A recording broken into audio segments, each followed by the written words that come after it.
Can I ask you something? Have you ever tried to grow, really grow, in your faith, in your healing, in your sense of who you are, and felt like something invisible was holding you back? Like you were pushing and pushing, but nothing was actually working. Maybe you told yourself it's because you don't have enough faith, or you're not disciplined enough, or something is just fundamentally broken inside you. Sweet friend, what if that's not it at all? What if the reason you haven't been able to grow is because you've never been given a safe place to do it? Today, we're going to talk about something I believe is the foundation of all healing, something most of us with religious trauma have never actually experienced. It's called a safe growth space or container. And by the time we're done today, I want you to understand not just what it is, but why it changes everything. Settle in. This one's going to feel like a big, deep exhale. We are loyal Christian women. We've served, we've believed, we've stayed, even when it hurt. We gave our hearts to faith, hoping for closeness with God, inner joy, and a safe place to belong. But somewhere along the way, the closeness became distance, the joy became exhaustion, and the place that was supposed to feel like home didn't. I'm Debra Schaefer, on a mission to take back pure faith from everything that distorted it. In every episode, I'll help you name what happened, see what's keeping you stuck, and come home to a safe, loving God. Grab your tea, toss the rule book, and let's go. Hey, if any of you know me, really know me, you know that the coming home journey is a labor of love from my heart to yours, from my experience to yours. I've traveled this path myself, sometimes very, very alone. And I want something for you that I didn't have, a solid, strong, reliable community, and a real path to follow, step by step, without losing your faith, your hope, or your dreams for someone else's. This entire program was designed for you to finally feel safe enough to heal, and to do it with women who get it, who've been there, who are walking it too. If that sounds like what you've been looking for, come find us at thecominghomejourney.com. The door is open. I want to tell you about a young mother I know, because her story might be yours too.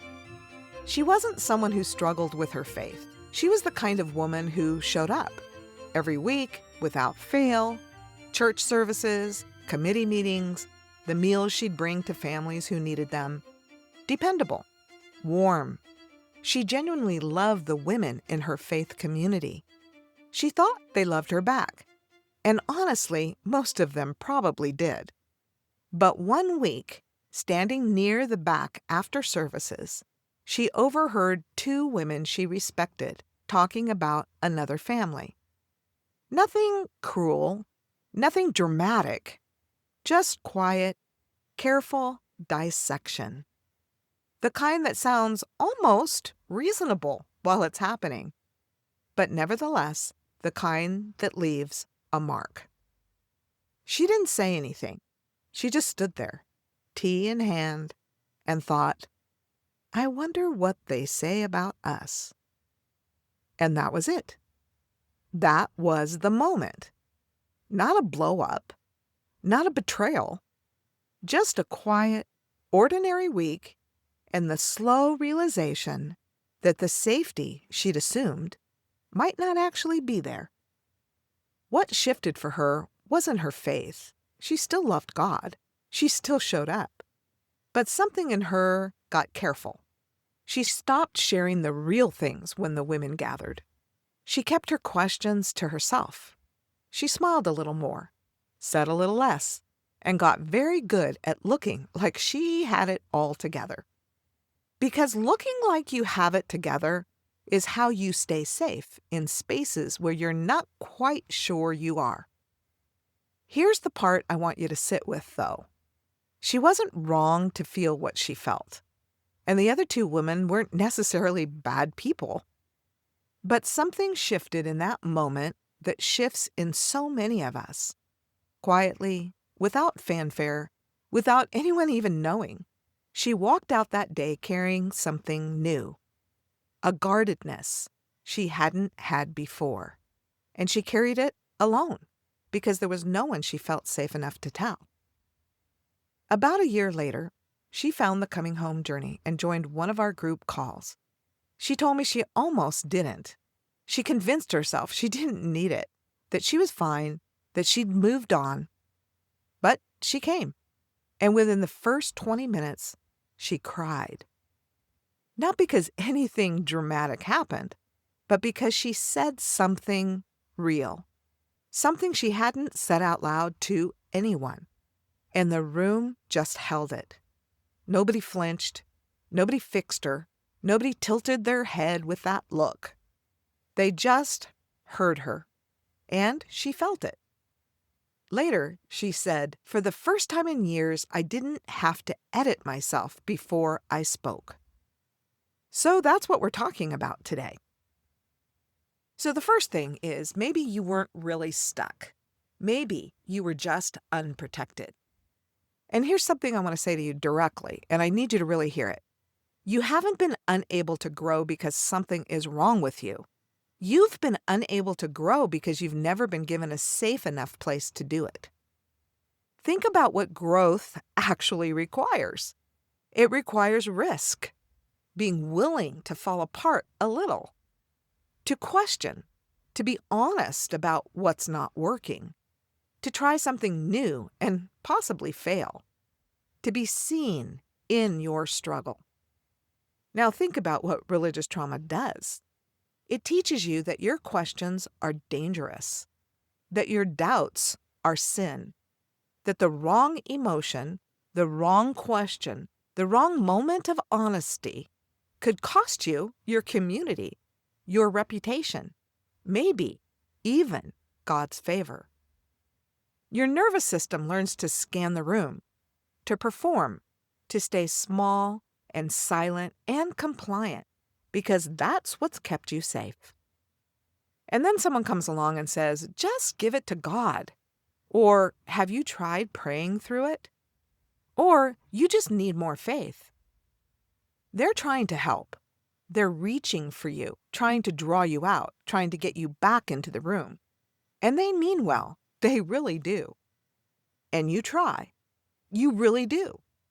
But something in you resists. Your walls go up. Your guard stays on.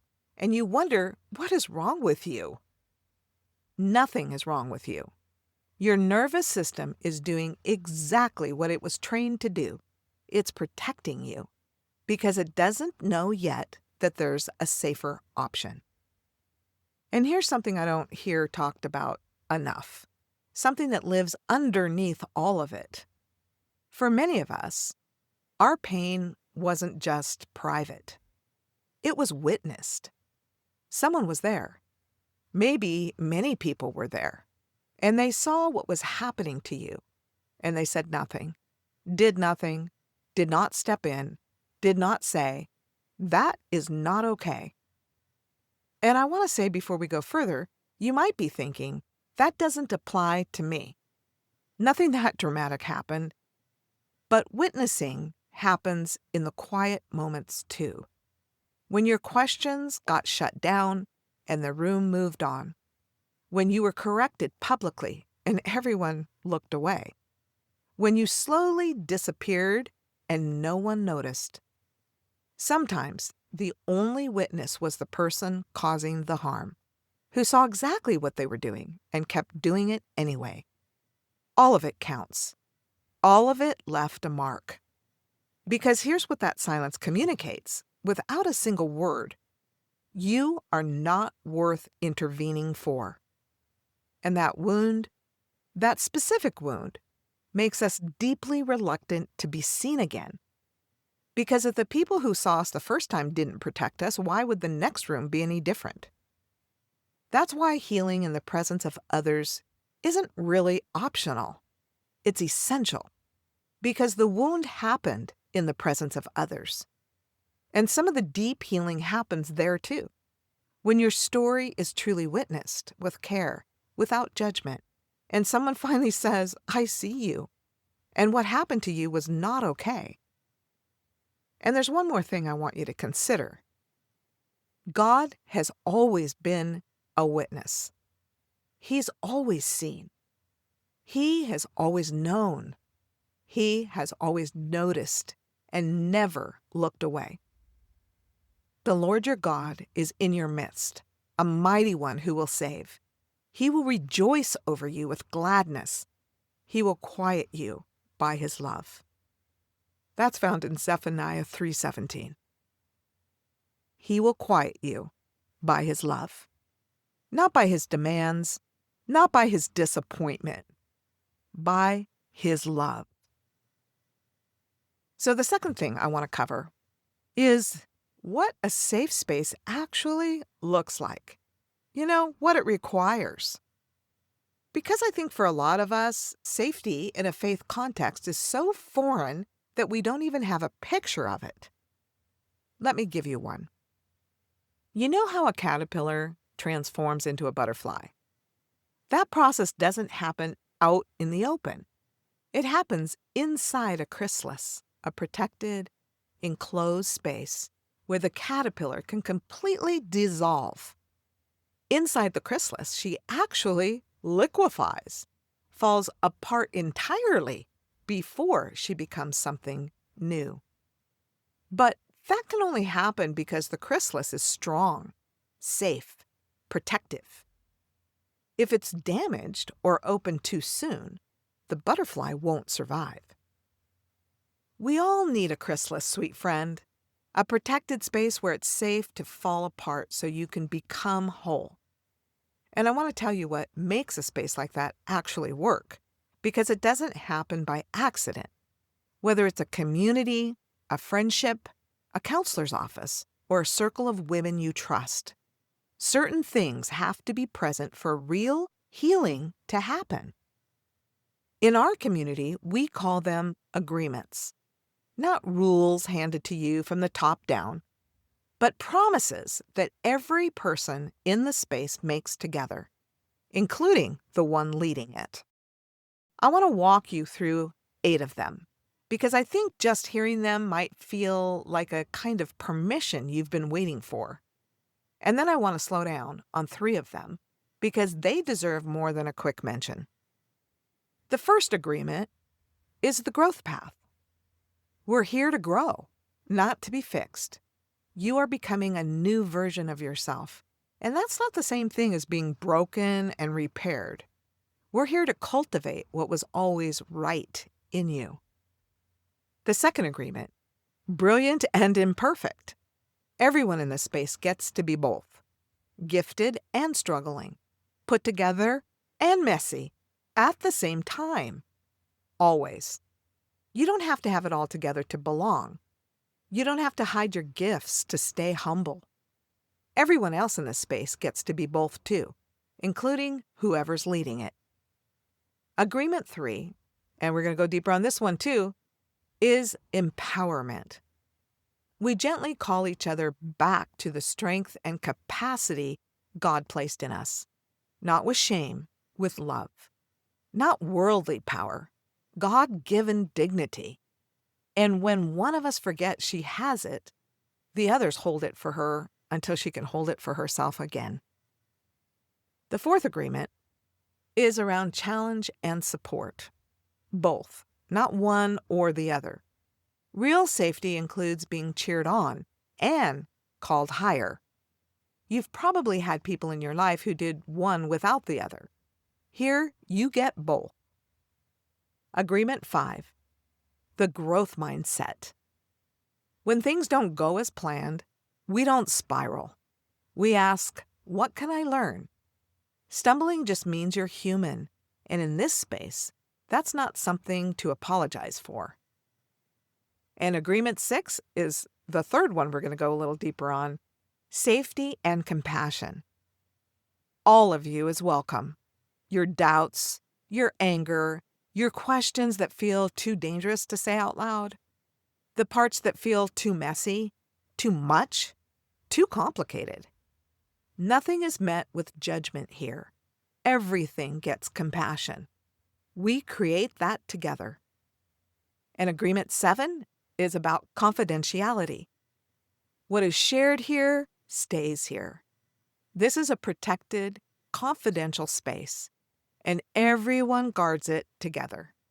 For women who've had their stories whispered about or turned into prayer requests without permission, that promise matters more than you know. Our 8th agreement is feedback. Your voice matters. If something doesn't feel right, you are safe to say so. This is a partnership, not a hierarchy. For women who've been taught that questioning is rebellion, this one is quietly radical. You are allowed to use your voice here. 8 agreements. 8 promises that every person in the space makes. Not rules handed down from someone with authority over you, but something everyone steps into together. And what they create is a space where you are seen, heard, and safe to bring the real stuff. Where you belong, not because you've performed your way in, but because you showed up.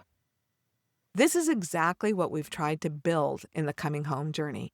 And it's what I want for you in every space you inhabit. Now, I want to slow down on 3 of those because I think they deserve more than what I just gave them. These are the ones that when a woman really lets them in, something shifts. So that's the 3rd thing I want to cover today. Those 3 agreements that change everything. First, brilliant and imperfect. Religious trauma gives us a very cruel message. It says you can be acceptable or you can be real, not both. You can be seen or you can be honest, not both. You can belong or you can struggle, not both. So we learn to hide the struggling parts. We show up polished. We perform our faith. And all the while, the real, messy, questioning parts of us are locked away, wondering if they'll ever be allowed out. This agreement says something entirely different. You are brilliant. God put something extraordinary inside you, and you are also imperfect. You struggle. You question. You're still figuring it out. And you don't have to choose between those 2 things. You get to be both, always, at the same time, without apology. Can you feel how freeing that is? The brilliant parts of you are welcome, and so are the imperfect parts, especially the imperfect parts. The second thing is safety and compassion. One of the deepest wounds of toxic faith is this. You learn that certain parts of you were not allowed. Your anger was sinful. Your doubts were dangerous. Your questions were rebellious. Your needs were selfish, so you buried them. Learned to be ashamed of them. This agreement says, bring all of it. Your doubts about God, your anger, the questions that felt too dangerous to say out loud. Nothing will shock anyone. Everything will be met with compassion, no judgment, just love. For a woman who spent years learning which parts of herself were acceptable, being told that all of her is welcome, that's healing just by itself. And the third one that we want to expand on a little bit here is empowerment. And I want to be careful with this word because I know for some of you, even hearing it might stir something. It may sound worldly. It may sound like pride. Some of us were taught that a woman who became too clear, too confident, too willing to name what was wrong was becoming dangerous. So let me tell you what it means here. It is not self-generated power. It is not independence from God. It is not a woman deciding she doesn't need anyone. It is God-given restoration. It is what happens when He begins giving back what fear, shame, and spiritual harm tried to steal. Your voice, your discernment, your ability to say an honest yes and a loving no. Scripture calls it being strengthened with power through His Spirit in your inner being. That's in Ephesians 3:16. Not power apart from God, power through Him. Able to hear, able to choose, able to live as His beloved daughter instead of a frightened performer. When we call each other back to this, gently, never with shame, we're not calling you to pride. We're calling you back to the dignity He placed in you before anyone told you it was wrong to have it. All right, let's wrap this up. You've not been failing at healing.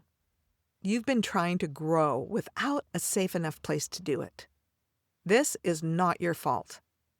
But now you have a picture of what that place looks like.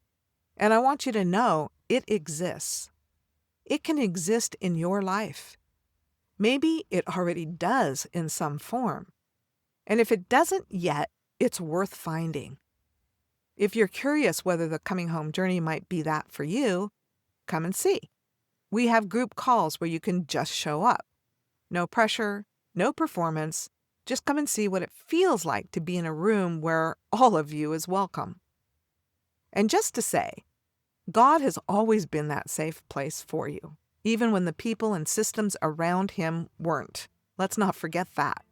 He rejoices over you. He quiets you with His love. He's already in your midst. And before I go today, I want to put one more thing in your hands.